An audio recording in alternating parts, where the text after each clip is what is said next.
teman-teman yang belum pernah menulis buku satupun, belum pernah menulis novel satupun, itu sebetulnya tidak ada alasannya untuk teman-teman tuh tidak bisa menulis gitu. Artinya teman-teman tuh tidak ada alasan untuk takut untuk memulai gitu.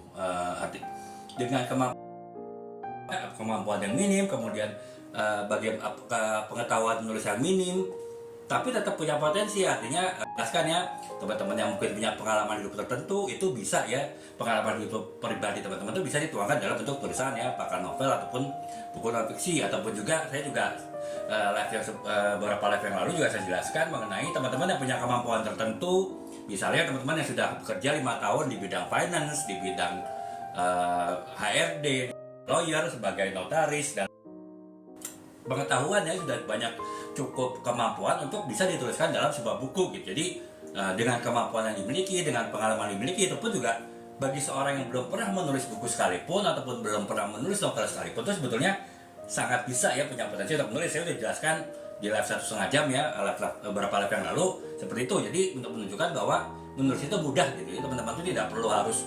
Yang kedua ya, yang kemudian live yang terakhir saya juga jelaskan bahwa teman-teman mungkin yang merasa tidak punya kemampuan tertentu untuk ditulis, mungkin tidak punya pengalaman pribadi ataupun juga pengetahuan yang luas tentang manusia untuk ditulis gitu ya.